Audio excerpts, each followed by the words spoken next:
Mesdames, Messieurs, bonjour à toutes et à tous. Bienvenue au journal. Ces jours d'élection pour les Béninois qui ont pris d'assaut les 13 000 bureaux de vote pour élire un nouveau président de la République parmi 33 candidats.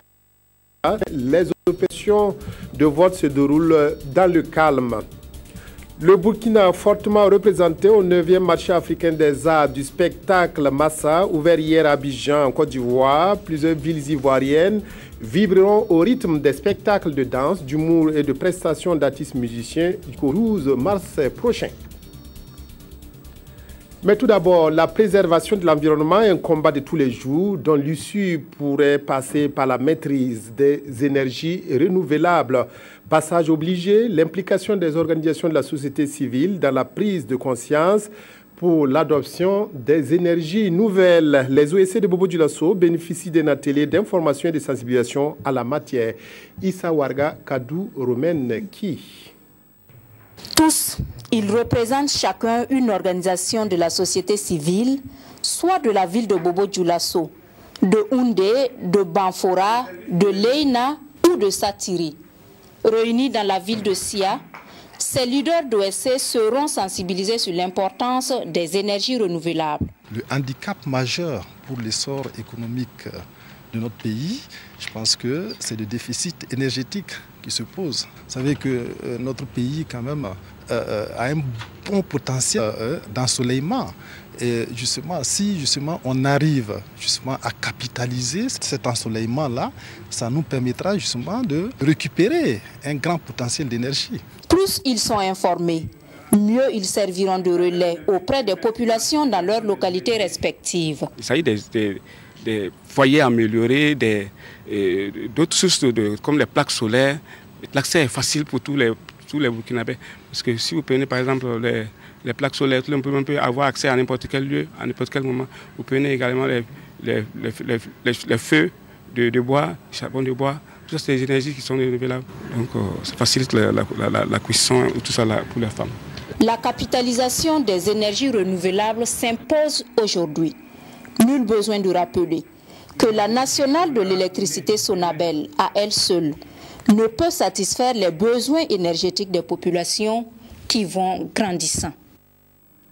Les habitants des quartiers Wayalguin, Kosodo et Bendogo au nord-est de Ouagadougou n'ont de cesse de dénoncer les odeurs qui envahissent leur cadre de vie. Des eaux sales et stagnantes dans le canal de Kosodo dégagent de fortes odeurs indisposant des riverains. Ces derniers incriminent les usines de la zone de Kosodo de polluer l'environnement. Nongba Kouda Mounira Kéré.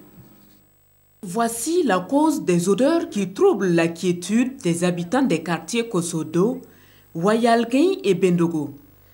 Des eaux usées et nauséabondes qui coulent tout le long de ce canal.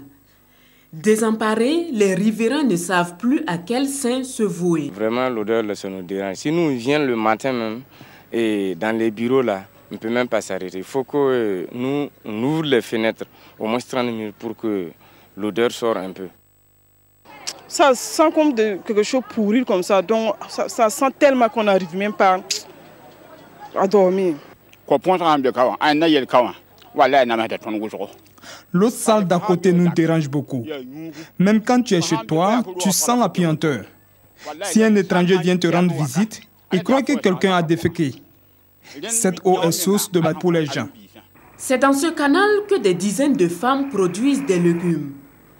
Et c'est avec cette eau qu'elles arrosent leurs plantes. Nous-mêmes, nous savons que ça sent, mais il n'y a pas quelque chose de compliqué là-bas. Parce que durant les 20 ans, 25, 30 ans comme ça que les gens travaillent ici, là, nous-mêmes, nous mangeons ça. On prépare. S'il y avait quelque chose de danger là-bas, on n'allait pas préparer. L'odeur nous fatigue, mais nous ne nous plaignons pas. Nous travaillons ici pour nourrir nos familles. Si la qualité de l'eau s'améliore, cela nous arrangerait dans notre travail.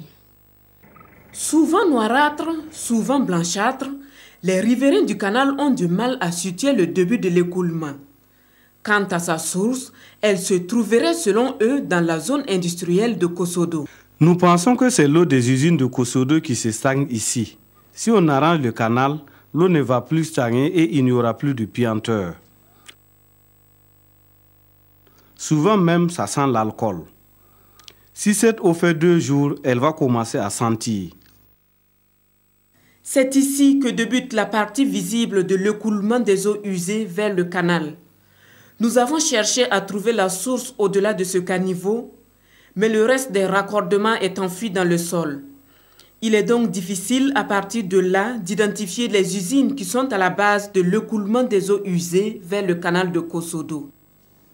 Aider les populations démunies à combattre la faim et la pauvreté, mission que s'est donnée l'association Aidons l'Afrique Ensemble 3AE.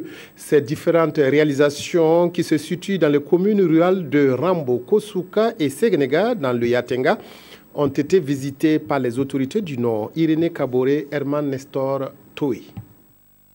À l'image de ces jardins de 2 hectares entièrement exploités par des femmes, ce sont autant de réalisations qui ont été visitées dans les communes rurales de Rambo, Kosuka et Segnega par les autorités de la région du Nord. À travers ces réalisations dans le domaine de l'agriculture et l'élevage, l'association Aidons l'Afrique Ensemble veut combattre la faim et la pauvreté dans ces localités. Pour aider les paysans à sortir dans la misère et dans la pauvreté, il faut l'aider à bien manger, à bien s'habiller, à bien soigner, à bien être lui-même. Il faut lui donner les bons bagages, un savoir et savoir-faire. Pour préparer, mais maintenant, on n'a plus besoin que nos maris nous donnent de l'argent. Donc ça nous rend important. Ils n'ont qu'à continuer de nous aider parce qu'il y a problème d'eau, il n'y a pas d'eau. Et puis il n'y a pas de fumier aussi. Des efforts restent à faire et les autorités ont exhorcé l'association à travailler davantage pour le développement de la région. Nous nous sommes rendus compte que nous pouvons lutter efficacement contre la faim en développant de nouvelles techniques culturelles, notamment l'utilisation de la culture attelée, l'utilisation de la fumure organique et aussi l'engagement ferme des populations. Créée en 2004, l'association Afrique Ensemble est soutenue dans ses actions par l'ONG Oxfam. Elle se donne pour défi venir à bout de la faim et la pauvreté au Burkina Faso. Après une semaine dédiée aux masques, le Festival international des masques et des arts Festima a refermé ses portes hier à Dédougou dans le Moun. Plusieurs rencontres professionnelles, des exhibitions de masques et des expositions ont marqué cette 13e édition. Yves Rwamba, Karim Ouedraogo, Paul Nayalgado, Savadogo. Les festivaliers et les sociétés de masques devront attendre 2018 pour une autre édition du Festima, le Festival international des masques et des arts de Dédougou. Les lampions du festival se sont éteints et le bilan s'avère positif. La parade d'abord inaugurale s'est bien tenue avec l'ensemble des sociétés que nous avons prévues. Nous avons pu tenir les prestations, 3 prestations par jour. Nous avons également pu tenir le marché africain pour pouvoir faire la promotion de l'artisanat et des entreprises également. Nous avons pu faire le spécial soir au village qui vise à promouvoir les artistes locaux. Nous pensons que nous avons donc accompli tout ce que nous avons prévu pour l'édition 2016. Plus de 2500 masques nationaux et étrangers ont participé à ce festival. Cette 13e édition du Festima a été d'une grande importance pour la région de la Boukoul du Mouhoun. En tout cas, ont été connus de tous les acteurs du monde de la culture sur le plan international. Et pour revenir au niveau micro, ça veut dire que les acteurs locaux ont dû faire de bonnes affaires. Les carnets d'adresses ont été certainement bien remplis. Le secteur privé a fait de bonnes affaires certainement, les hôteliers, les restaurateurs. Et tout cela s'est passé vraiment dans la paix, dans le calme et la quiétude. Je pense que j'ai une bonne appréciation du festival 2016. En attendant la 14e édition du festival en 2018, les autorités de la région promettent accompagner les organisateurs dans la réalisation de leurs infrastructures.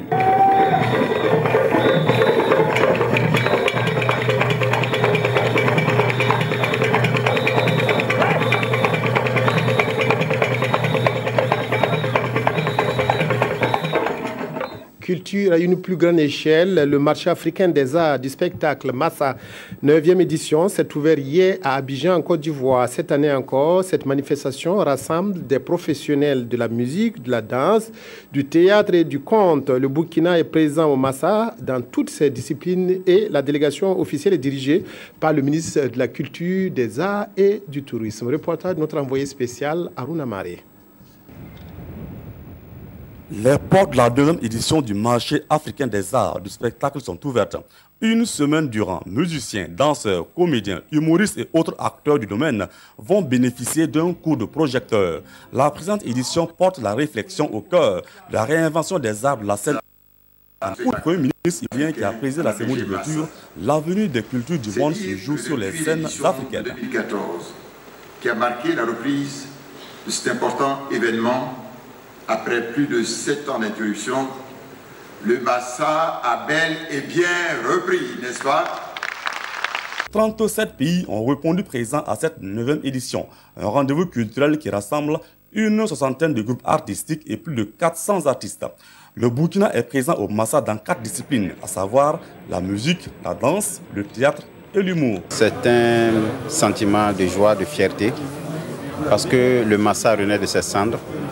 Le Massa grandit et en cette édition, l'importance est capitale parce que recréer les arts de la scène, c'est un défi majeur et l'Afrique attend du Massa des innovations majeures et également des propositions pour permettre à l'Afrique culturelle, dans toute sa diversité, de grandir et de s'enrichir. C'est en 1990, lors de la 2e conférence des ministres de la Culture et de la Francophonie qui s'est tenue à Liège en Belgique que le Massa a vu le jour. Jusqu'au 12 mars, Abidjan, Bouaké et d'autres villes ivoiriennes ont vibré au rythme du Massa. Les Béninois se rendent depuis ce matin aux urnes pour élire un successeur à Yayi Boni. 33 candidats sont sur les rangs pour cette élection qualifiée de très ouverte. Elle est marquée par quelques problèmes d'organisation, notamment la distribution des cartes d'électeurs. Les Béninois aux urnes. Le vote du premier tour de la présidentielle a débuté au Bénin ce dimanche 6 mars. 13 106 postes de vote sont installés un peu partout dans le pays pour recevoir plus de 4 700 000 électeurs inscrits. En lice, il y a au total 33 candidats, dont 2 femmes. L'Union africaine a dépêché une quarantaine d'observateurs. La CEDEAO ainsi que plusieurs organisations nationales et internationales de la société civile suivent également de près ce scrutin. Je pense que se passe dans de bonnes conditions pour le moment. Ce que nous avons constaté, on a visité déjà un premier bureau de vote. On est au niveau du second bureau de vote. Les gens sont en file indienne. Et puis tout est calme. Les gens votent calmement et dans l'ordre. Pour l'heure, le vote se déroule en effet dans le calme et la population afflue vers les bureaux de vote ouverts depuis 7 h du matin, heure locale, et qui doivent fermer à 18 h. Je suis très ravi d'être le premier ici ce bon matin. Donc, je pense que ça va bien se passer dans la journée et qu'il n'y aura pas de problème. C'est une journée exceptionnelle aujourd'hui. Chacun doit jouer son rôle, sa part dans le pays. Un citoyen normal, le jour de vote, doit venir et puis voter. Ils ont affiché les listes et puis j'ai cherché mon nom, j'ai retrouvé et puis je suis parti voter tranquillement. Lors des préparatifs de ce scrutin, le problème majeur qui s'est manifesté était lié au manque de cartes d'électeurs de 2016. La commission électorale a finalement décidé samedi d'autoriser les électeurs qui n'ont pas la nouvelle carte à voter avec l'ancienne, c'est-à-dire celle de 2015, sur l'ensemble du territoire. Les Béninois vont donc élire un nouveau président qui va succéder à l'actuel Thomas Boni Yayi, qui se retire au terme de 2 mandats conformément à la Constitution. Voilà, nous allons parler toujours de ces élections au Bénin en tentant de joindre à Cotonou notre envoyé spécial Pascal Kané. Bonjour Pascal. Bonjour Godefroid Bachir. Alors, les opérations de vote ont commencé ce matin à 6h GMT. Est-ce que tous les bureaux de vote sont ouverts, les 13 000 et quelques bureaux de vote sont ouverts sur l'ensemble du territoire? Et comment se passe ce scrutin-là? Oui, Godefroid, c'est bien parti pour l'élection présidentielle du Bénin ce matin. À 7h, heure locale d'ici, les bureaux de vote ont effectivement ouvert leurs portes ici à Cotonou. Il faut peut-être souligner quelques retards puisque les listes ont été affichées ce matin même avant le début des opérations. C'est le cas, par exemple, au bureau de vote numéro 1 de l'arrondissement numéro 12 que nous avons visité ce matin. Mais la solution à ce retard est vite trouvée puisque le code électoral du Bénin prévoit que la fermeture des bureaux de vote peut être également retardée pour rattraper le retard en cas de retard justement. Alors Pascal, nous voyons à l'image le candidat Jinsou qui est en train de voter. De manière générale, le déroulement des opérations de vote, est-ce qu'il y a de l'affluence? Est-ce qu'il y a une forte participation des électeurs béninois? Oui, comme vous le voyez, effectivement, le candidat de la coalition au pouvoir, Lionel Jinsou, a voté ce matin à Cotonou aux environs de 11h, en même temps que Patrick Talon, son meilleur adversaire. Abdoulaye Diotchané de l'APT, lui, a voté dans son village d'origine au nord. En tout cas, jusqu'à ce que nous quittions les lieux, aucun incident majeur n'a été signalé et les votes poursuivent normalement.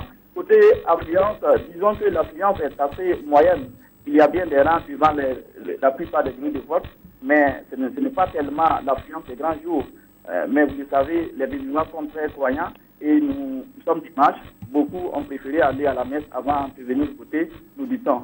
Dans tous les cas, les électeurs ont jusqu'à 16h heure locale, 15h temps universel pour accomplir leurs devoirs citoyens. Parce qu'ici, la Sénat, la Commission électorale nationale autonome, a opté pour le dépouillement en journée. Alors, quid du problème des cartes d'électeurs? On sait qu'il y a beaucoup d'électeurs de 2 départements qui n'ont pas pu avoir les cartes d'électeurs pour pouvoir voter. Et il y a eu des solutions palliatives. Et la dernière, c'était hier soir. Est-ce que vous pouvez nous en parler? Deux fois, on en a parlé effectivement toute la semaine. Les nouvelles cartes d'électeurs n'ont pas été distribuées dans tous les départements du pays. La Sénat, sous décision du Conseil constitutionnel, avait opté pour faire voter les citoyens avec leurs anciennes cartes d'électeurs 2015 dans ces départements-là qui n'ont pas été approvisionnés, c'est-à-dire les départements du Zou et des plateaux, ce qui a provoqué des protestations de certains acteurs politiques. Hier soir, effectivement, la Sénat a fini par céder. Elle a annoncé que les anciennes cartes d'électeurs peuvent être utilisées sur toutes les cartes du territoire national, y compris dans les départements où la nouvelle carte est disponible. Les nouveaux majeurs pourront également voter avec leur carte nationale d'identité, à condition, bien sûr, d'être inscrits sur la liste électorale. Alors donc, de manière générale, on peut s'attendre à des résultats d'ici ce soir ou demain ou plus tard? Là, attendons de voir parce qu'il y a d'abord le dépouillement. Il faut attendre pour voir comment les choses vont évoluer. Sinon, il n'y a pas d'annonce comme ça précise par rapport aux résultats pour le moment. Voilà, merci à Pascal Kané et à Adama Guiti qui sont nos envoyés spéciaux au Bénin pour nous faire vivre ces élections présidentielles béninoises. Élections toujours, mais cette fois-ci aux États-Unis. Les caucus primaires se sont poursuivis hier dans 4 États pour les républicains et dans 3 pour les démocrates. Chez les républicains, Donald Trump et Ted Cruz se sont partagés la poire en 2, alors que chez les démocrates, Bernie Sanders a remporté 2 États sur 3. Ted Cruz et Bernie Sanders n'ont donc pas dit leur dernier mot. Aux États-Unis, Ted Cruz reste dans la course à l'investiture républicaine. Le candidat ultra-conservateur a remporté ses 5e et 6e victoires depuis le début des primaires. Il s'impose dans le Maine et surtout au Kansas, où il a largement devancé Donald Trump ainsi que les 2 autres candidats en lice, Marco Rubio et John Kasich. Pour Ted Cruz, le front anti-Trump finira par avoir raison du milliardaire. Il y a 65% de républicains qui reconnaissent que Donald Trump n'est pas le meilleur candidat pour affronter Hillary Clinton, dit-il. S'il perd, nous perdons la Cour suprême pendant une génération, nous perdons la Déclaration des droits, nous perdons le Sénat. Ce que l'on voit, c'est que les républicains se rassemblent ensemble derrière notre campagne. Donald Trump a lui remporté les 2 autres primaires de la soirée dans le Kentucky et en Louisiane et reste donc largement en tête de la course à l'investiture. Mais le milliardaire fait face à l'opposition grandissante des caciques du parti. Chez les démocrates, Bernie Sanders résiste encore. Il a remporté les caucus du Kansas et du Nebraska, mais reste loin derrière Hillary Clinton en nombre total de délégués. Lui n'a guère l'intention de baisser les bras. Les gens de ce pays sont fatigués des politiques de l'establishment, dit-il. Ils veulent un vrai changement. Et quand je vois ces foules et les votes que nous obtenons, j'ai la forte impression que nous avons une réelle dynamique qui peut nous mener vers la victoire. Hillary Clinton a elle remporté les primaires en Louisiane où elle bénéficie du vote de la communauté afro-américaine. L'ex-secrétaire d'État demeure la grande favorite des primaires démocrates. Sport football, après Bobo Dioulasso, Koudougou et Tenkodogo, la Fédération burkinabé de football a rencontré hier les responsables des clubs de D1 et D2 de Ouagadougou et de Wayouia. Une rencontre destinée à faire le bilan d'une année d'expérimentation des bourses allouées aux joueurs des différents clubs. Le maître mot étant la traçabilité comptable de cette initiative qui vient soulager les clubs de foot. Jérôme Tiendrebego. Le président de la Fédération burkinabé de football, Sita Sangaré, n'est pas passé par 4 chemins pour situer l'enjeu de la rencontre avec les clubs de D1 et D2 sur le bilan d'une année de gestion des bourses allouées aux joueurs. Il s'agit de révéler les points positifs et les insuffisances, mais surtout de proposer ensemble des pistes d'amélioration des modalités d'utilisation de cette bourse sur le terrain. Des efforts doivent être faits à tous les niveaux afin qu'ensemble, nous relevions le pari de la traçabilité comptable qui conditionne la reconduction de cette belle initiative dont l'importance pour nos clubs n'est plus à démontrer. Si on nous retire cette bourse, on ne sait pas comment on va faire parce que nous, en tout cas à notre niveau, nous avons beaucoup de difficultés financières. Donc c'est une nouvelle pour nous. Des propositions avaient été faites pour une meilleure gestion des fonds, mais elles n'ont pas rencontré l'assentiment de tous. Je ne sais pas en quoi ça gêne certains responsables d'accepter que ceux qui nous apportent cette aide-là puissent être derrière pour la contrôler et la distribuer. Moi, ça ne me dérange pas qu'on envoie des trésoriers au terrain, sur mon terrain pour payer les joueurs en ma présence et puis ils repartent immédiatement avec les justificatifs. C'est une subvention de l'État, c'est des ressources à justifier. Les responsables de clubs, de la Ligue de football professionnel et du Fonds de développement du sport vont au cours de cette rencontre proposer des pistes de bonne gestion pour ne pas tuer la poule aux œufs d'or. C'est tout pour cette semaine. Merci aux équipes techniques et rédactionnelles pour leur appui. Merci à vous de votre aimable attention. Au revoir et à la prochaine.